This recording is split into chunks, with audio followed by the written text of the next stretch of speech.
அனைவருக்கும் வணக்கம். பாண்டியன் ஸ்டோர் சீரியலில் இன்றைக்கி என்ன ப்ரோமோன்னு சொல்லி பார்ப்போம். பாண்டியன் வந்து செந்தில் வந்து சென்னைக்கு போறியே, நீ எத்தனை மணிலேருந்து எத்தனை மணி வரைக்கும் வரும், அங்கே வந்து மீட்டிங் நடக்குதுன்னு கேட்குறாங்க. 9:30 to 4:30 அப்படின்னு சொல்கிறாங்க. அப்போ அது வரைக்கும் நீ என்ன பண்ணுவேன்னு, ரூமில் தான் இருப்பேன்ப்பா அப்படின்னு செந்தில் சொல்கிறாரு. நான் ஒரு 2 வேலை சொல்கிறேன், நீ அதை செஞ்சுட்டு வா சரியா அப்படிங்கிறாங்க. சொல்லுங்கப்பா அப்படின்ட்டு அவர் 2-3 வேலை, இந்த கடைக்கு போ, அந்த கடைக்கு போ, அங்கே போய் வியாபாரம் எப்படி நடக்குதுன்னு பார்த்துட்டு வா, அங்கே உள்ள வியாபார டெக்னிக்லாம் தெரிஞ்சுட்டு வா, இங்கே ரூபா கொடுக்கணும், அந்த ரூபா வாங்கிட்டு வா, இவனுக்கு நான் ஃபோன் போட்டு பேசுகிறேன், நீ அதெல்லாம் கேட்டுட்டு வா அப்படின்னு சொல்லி 2-3 வேலை சொல்கிறாரு. ஏமாச்சான், சின்ன சிறுசுக வெளியே போகிறாங்களே, இத்தனை வேலையை கொடுத்தீங்கன்னா அவன் 2 நாள் எப்படி இவ்வளோ வேலையை செஞ்சு முடிச்சுட்டு வருவான் அப்படின்னு சொல்லி பழனி கேட்குறாரு. அதான் அவன் செஞ்சுட்டு வருவான்டா, என்னடா செந்தில் செஞ்சிருவே தானே அப்படிங்கிறாங்க. சரிப்பா அப்படிங்கிறாரு.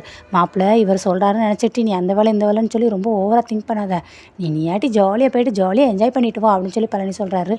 நெக்ஸ்ட்டு வீடை கட்டுறாங்க. வீட்டில் வந்து நம்ம மயிலோட அவங்க அம்மா உட்காந்து பேசிகிட்டு இருக்காங்க. அனார் கோமதி இருக்காங்க. சரி ஓகே அப்படின்னு சொல்லி பேசிகிட்டு இருக்கும்போது அதுக்கடுத்து அவங்களுடைய மாமனார் வந்துடுறாரு. வாங்க வாங்க வாங்க சவந்தி உட்காருங்க அப்படிங்கிறாங்க. மோர் கொண்டுட்டு வரட்டுமா அப்படின்னு கோமதி கேட்குறாங்க. இருங்க நான் போய் கொண்டுட்டு வரேன் அப்படின்னு சொல்லி நம்ம தங்கமயில் முந்திரி கொட்டை எப்பயும் போல சீக்கிரமாக போய் மோர் எடுத்துகிட்டு இருந்தாங்க மாமா அப்படிங்கிறாங்க. அப்பா சரியான வெயிலுப்பா அப்படிங்கிறாங்க. அப்படின்னு சொல்லி கேட்டுட்டு இருக்காங்க. அனார் வந்து இவங்க சொல்கிறாங்க, 2வது மருமகளும் சென்னைக்கு போகிறாங்களாம், அவ்வளோ தூரத்துக்கு சென்னை போகிறாங்க. அதே போல் மூத்த மருமகளும் எங்கேயா போயிட்டு வந்தால் நல்லாயிருக்கும் அப்படிங்கிறாங்க. அதுக்கு என்ன எங்கேயா தாராளமாக போயிட்டு வர வேண்டியதானே அப்படிங்கிறாங்க. இல்லை அவ்வளோ தூரம் சென்னைக்கு போகணுங்கிற அவசியம் இல்லை, இவங்க பக்கத்தில் இருக்கிற ஏதாவது சின்ன சின்ன இடத்துக்கு எங்கேயா போனால் நம்ம நல்லாயிருக்கும் அப்படிங்கிறாங்க. சரி அதெல்லாம் போயிடலாம், ஏன்ப்பா நீ போய் அவ்வளோ கூட்டிகிட்டு போய் நீ கோயில் போயிட்டு வந்துறியா அப்படிங்கிறாங்க. சரிங்கப்பா அப்படிங்கிற சரவணா. உடனே கோமதி வந்துட்டு, ஏங்க அவங்க என்ன வயசானவங்களா, கோயில் கோலம்னா போக சொல்லிட்டு இருக்கீங்க, சினிமா தேட்டர் போயிட்டு வரட்டும் அப்படிங்கிற, இது என்ன அநியாயமாக இருக்குது, எங்கேயாவது போகணும்னு சொன்னேன், அதுதானே. சரி பரவாயில்லடா, நீ எப்போ சினிமா தேட்டர் போயிட்டு வாடா அப்படிங்கிறாங்க.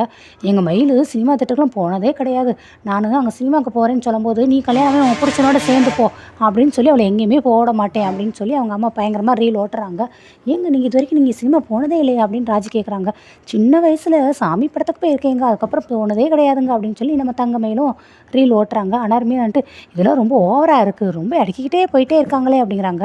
அடுத்து நம்ம பாண்டியன் சொல்கிறாரு, உங்களை கேட்காம நம்ம பிள்ளைகளுடைய மருமகளுடைய நகையெல்லாம் போய் லாக்கரில் வச்சுருக்கோம், அதில் உங்கள் பொண்ணு நகையும் இருக்குது, கோமதி சொல்லியிருப்பான்னு நினைக்கிறேன், உங்கள்கிட்ட ஒரு வார்த்தை கேட்காம நாங்கள்ட்ட போய் வச்சுட்டோம், அதனால் உங்களுக்கு ஒன்றும் பிரச்சனை இல்லையே அப்படிங்கிறாங்க.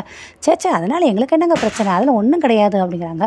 சரிப்பா அப்போ நான் போய் இங்கே போய் 2 டிக்கெட் எடுத்துகிட்டு வந்து கொடுக்குறேன், இன்றைக்கி சாயங்காலம் வேணால் போயிட்டு வந்துருங்க அப்படிங்கிறாங்க. இதுக்கு மாமா வெயில் அவ்வளோ தூரம் அலைஞ்சிக்கிட்டு நீங்கள், அதெல்லாம் வேண்டாம் மாமா, இப்போல்லாம் ஃபோன்லேயே ஆப்லேயே எல்லாமே வந்துடுது, அதிலே புக் பண்ணிடலாம் அப்படிங்கிறாங்க. ஏப்பா அதுக்கு வர 20 ரூபா எக்ஸ்ட்ரா பிடிப்பாங்களாம்ல, 2 டிக்கெட்டுக்கு 40 ரூபா எக்ஸ்ட்ரா, அது எதுக்கு தேவையில்லாமல் அப்படிங்கிறாங்க. அப்படின்னு சொல்லிட்டு இருக்கும்போது ராஜி சொல்கிறாங்க, மாமா நீங்கள் எப்படியும் பெட்ரோல் செலவு போட்டு போகணும், வெயிலில் வேறு போகணும், அதுக்கு நீங்கள் இங்கே வந்து எக்ஸ்ட்ரா கொடுக்குற சார்ஜை நீங்கள் வாங்கிட்டு போய் கொடுத்துட்டு போயிடலாமே அப்படிங்கிறாங்க. அப்படி சொல்கிற அப்படிங்கிறாங்க. சரிப்பா அப்போனா நான் கூட பார்க்குறேன்னு, மாமா என்னோடய செல்லுலேயும் அந்த ஆப் எல்லாமே வச்சுருக்கேன், நானே கூட புக் பண்ணிக்கிடுவேன் அப்படின்னு சொல்லி தங்கமயில் சீக்கிரமாக சொல்கிறாங்க. உடனே மீனாக்கு டவுட் வருது, என்னது சின்ன வயசுலேருந்து சினிமா தேட்டருக்கே போகலங்கிறாங்க, ஆனால் செல்லில் வந்து நம்ம டிக்கெட் புக் பண்ணுற ஆப்பெல்லாம் இன்ஸ்டால் பண்ணி வச்சுருக்காங்களாம், இதெல்லாம் நம்புற மாதிரியா இருக்குது அப்படின்னு சொல்லி நம்ம மீனாக்கு ஒரு டவுட் வருது. சரிப்பா அப்போ நீ புக் பண்ணுப்பா, ஏன் செல்லேருந்து கூட புக் பண்ணு அப்படின்னு சொல்லி அவர் கொடுக்குறாரு ஃபோனை. தங்கமயில் வந்து அவங்க பாண்டியன்ஸ்டோடைய செல்லில் இருந்து புக் பண்ணிடுறாங்க. புக் பண்ணிவிட்டு இருந்தாங்க மாமா முடிஞ்சிச்சு அப்படின்னு சொல்லி கொடுக்குறாங்க. என்னப்பா அதுக்குள்ளேயுமா முடிஞ்சிருச்சு அப்படிங்கிறாங்க. ஆமாம் மாமா அப்படிங்கிறாங்க. சரி அவர் மெசேஜை பார்க்குறாரு, 1500 அவருக்கு தூக்கி வாரி போட்டுச்சு. என்னப்பா 1500 சொல்லி வருது, நல்லா பார்த்து பண்ணியான்னு. ஆமாம் மாமா பார்த்து தான் பண்ணேன்னு. ஐயோ அது எப்படிப்பா, டிக்கெட்டுக்கு 120 அதுக்கு போய் எக்ஸ்ட்ரா சார்ஜ் 40 அப்படின்னு பார்த்தா 200 தானே வரும், 1500 எப்படிப்பா வரும் அப்படிங்கிறாங்க. மாமா டிக்கெட் வந்து லாஸ்ட் சீட்டில் போட்டிருக்கேன் மாமா, 250 புக்கிங் சார்ஜுக்கு ஒரு 40, அது போக பாப்கார்னு சிப்ஸு அப்புறம் கூல்ட்ரிங்க்ஸ் இந்த மாதிரி இதெல்லாம் போட்டிருக்கேன், ஸோ அதுக்கெல்லாம் சேர்த்து 1500 வரும்ல மாமா அப்படின்னு சொல்லி அசால்ட்டாக சொல்கிறாங்க. இதில் மீனா ராஜி கோமதி இவங்களாம் 1500 அப்படின்னு சொல்லி அவங்களும் பயங்கரமாக ஷாக் ஆகுறாங்க. உடனே சரவணன் சொல்கிறாரு, மயில் நீ முதல் அந்த டிக்கெட்டை கேன்சல் பண்ணு, 1500 போட்டு சினிமாவுக்கு போகணுங்கிற அவசியமே கிடையாது, இது வரைக்கும் எங்கள் குடும்பத்தில் யாருமே இப்படி போனதே இல்லை, அதனால் ஃபஸ்ட்டு டிக்கெட்டை கேன்சல் பண்ணு அப்படிங்கிறாரு. உடனே பக்கத்தில் அவங்க மாமியார் இருந்துட்டு, இல்லை மாப்பிள்ள 2 பேர் வந்து சினிமாவுக்கு போயிட்டு வரதுக்கு 1500 ஆக தானே செய்யும் கண்டிப்பாக அப்படிங்கிறாங்க. இது பாண்டி வந்துட்டு ஏடை முத கூட்டிகிட்டு போகிற புக் பண்ணியாச்சு, புக் பண்ணதெல்லாம் கேன்சல் பண்ண வேண்டாம், ஓடுடா அப்படிங்கிட்டு அவர் அப்படியே சமாதானாராரு. இருந்தாலும் ஐயோ 1500 இதுக்கு பேசாமல் இவங்களை நம்ம கோயிலுக்கே போக சொல்லியிருக்கலாம் போலக்கே அப்படின்னு சொல்லிட்டு இவர் புலம்புறாரு. அடுத்து இந்த சீன் முடிஞ்சிச்சு. நெக்ஸ்ட்டு வந்து 3 பேர் பேசிகிட்டு இருக்காங்க. ஆனால் கோமதி வந்து யோசிச்சுட்டே இருக்காங்க. அப்புறம் மீனா வராங்க. என்ன யோசிச்சுட்டே இருக்கீங்க அப்படின்னு கேட்கும்போது, நானும் அந்த காலத்தில் படம் பக்கம் போனப்போ 1500 நாங்கள் அரை பவுன் கம்மலே வாங்கிடுவோம் தெரியுமா, இப்போ இடனா 2 பேர் சினிமா போகிறக்கு 1500 ஆமாம் இதே மாதிரி தானே நீயும் சேர்ந்து சினிமாவுக்கு போனீங்க, உங்களுக்குள்ள எவ்வளோ செலவாச்சு அப்படின்னு கேட்குறாங்க. அந்த கதையை ஏன் கேட்குறீங்க சொல்லடி அப்படின்னு சொல்லி கோமதி கேட்குறாங்க. 120 அத்தை, எனக்கு 60 அவருக்கு 60, அதுவும் பார்க்கிங்க்கு வேறு எக்ஸ்ட்ரா காசு ஆகக்கூடாதுன்னு சொல்லி மாமாவுக்கு தெரிஞ்ச கடையில் அவங்களே வண்டி நிப்பாட்ட சொல்லிட்டாருன்னா பார்த்துக்கோங்களேன் அப்படிங்கிறாங்க. இப்படிலாமாக்கா நடந்துச்சு அப்படின்ட்டு ராஜி கேட்குறாங்க. ஆமாம் ராஜி, இப்போ பாரு இவங்க 1200 செலவுலேயே 2 பேர் டிக்கெட் எடுத்திருக்காங்க. ஆனால் நல்லா தந்திரமானவங்க தான். செலவு எவ்வளோ ஆகும்னு மாமாட்ட சொல்லாமலே மாமா செல்லை வாங்கி அவங்க இதுலேருந்தே புக் பண்ணிட்டாங்க பாருங்களேன் அப்படின்னு ராஜி சொல்கிறாங்க. ஆமாம் ஆமாம், இவ ரொம்ப ஓவராக தாண்டி போகிறா அப்படின்னு கோமதியும் ரொம்ப ஃபீல் பண்ணுறேன். அத்தை வழக்கமாக மாமா தான் எப்படிலாம் புலம்புவாங்க, நீங்கள் ஏன் இப்படி புலம்புறீங்க அப்படிங்கிறாங்க. அதுலடி எனக்கு எவ்வளோ கஷ்டமாக இருக்கு தெரியுமா, மாமாவும் பாரு அங்கே போய் உட்காந்து புலம்பிட்டு தான் இருப்பார். அதனால அவர் செல்லில் மெசேஜ் பார்த்த உடனே வாயடைச்சு போய் இருந்துட்டார். என்ன சொல்லணுன்னே தெரியாமல் இருக்கார். பின்ன இருக்காதா, அவர் தானே பார்த்து பார்த்து அரேஞ்ச் பண்ண மேரேஜ்னு சொல்கிறாரு. எல்லாமே பாருங்கள், இனிமேல் இந்த வீட்டில் என்னென்ன நடக்க போகுதுன்னு போக போக பாருங்கள் அப்படின்னு சொல்லி மீனா சொல்கிறாங்க. லவ் மேரேஜே பரவாயில்ல அப்படின்னு சொல்லி மாமாவே அவர் வாயால் சொல்லுவார் பாருங்க.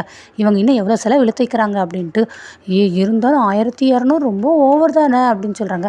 அத்தை விடுங்க அத்தை, புலம்பிட்டே இருக்காதீங்க அப்படிங்கிறாங்க. அடுத்து தங்கமயில் கிளம்பிடுறாங்க. மயிலே கிளம்பிட்டே அப்படிங்கிறாங்க.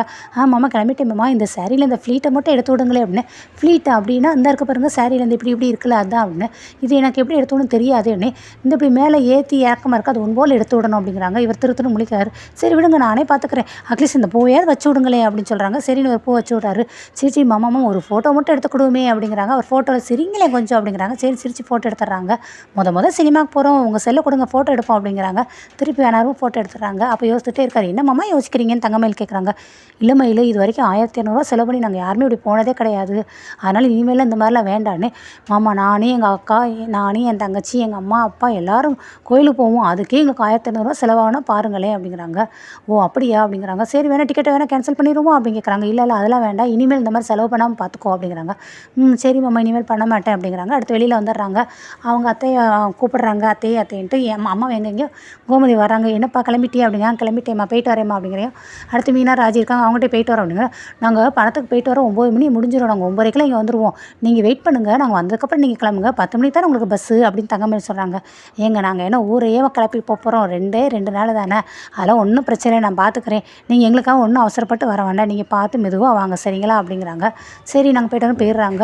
அடுத்து கோமதி வந்துட்டு இருந்தாலும் 1500 அப்படிங்கிறாங்க. உடனே 2 வயசு கோரஸாக 1200, அதுக்கு 20 கிலோ அரிசி வாங்கி போட்டிருக்கலாம் என்ன அப்படின்னு சொல்லி மீனாவும் அவங்கள கோசம். என்னடி இருந்தாலும் உங்களுக்கு ரொம்ப கொழுப்பு தான், ரொம்ப ஓவராக தான் பேசுகிறீங்க, நான் புலம்புறது உங்களுக்கு ரொம்ப அதிகமாக இருக்கும் அப்படின்னு சொல்லி கோமதி கலாய்க்கிறாங்க. ஆனால் சொல்கிறாங்க, ஒருவேளை மாமாவும் அத்தையும் கூட விட்டு கூட பஞ்சிருப்பாங்களோ, அதே அத்தை இப்படி புலம்பிகிட்டே இருக்காங்கன்னு அப்படின்னு சொல்லி மீனா ராஜிகிட்ட கேட்குறாங்க. அதானக்கா அப்படிங்கிறாங்க. ஸோ இதோட தொடர்ச்சியை நம்ம நாளை பார்ப்போம். மறக்காம நம்மளோட சேனலை சப்போர்ட் பண்ணுங்கள். தேங்க்யூ.